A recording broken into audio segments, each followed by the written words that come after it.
Le kaj bi napisal o Tini Maze? Toliko je bilo že povedanega o njej. Mogoče bi bilo najbolje, če bi se najprej dotaknil smučarjev na splošno.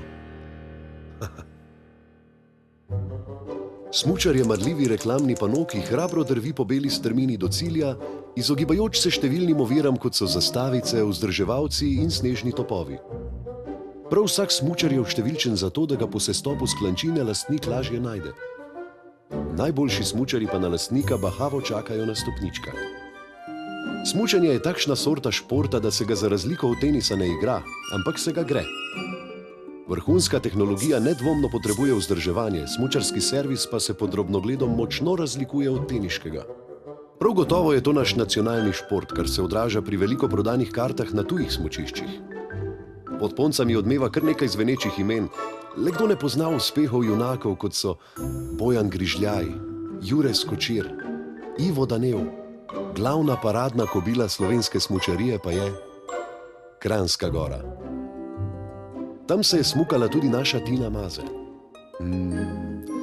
Zalejša od Urške in lepša od Vide. Takšnih vokalistk si lahko v prihodnosti le pobožno želimo.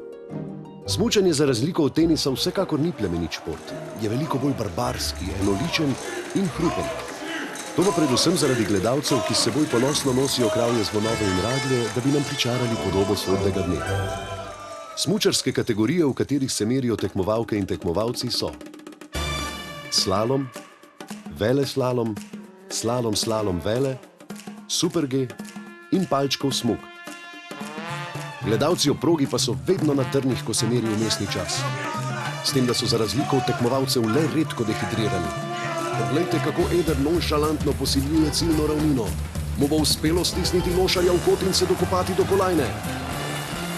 Saj to ni mogoče. Izenačena sta.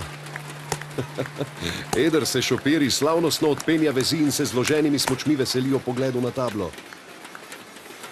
Lošar kar ne more in ne more skriti razočaranja. Škoda, da navijači niso pri stvari, da bi videli ta spektakel.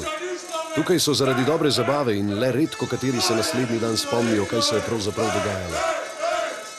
Na stopničkah sledi še zadnji obračun tekmovalcev, kjer sta soočena napuh in ranjeni ego.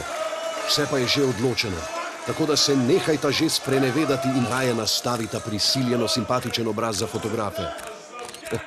Konec dober, vse dobro. Vse te zimske radosti so sila prijetne.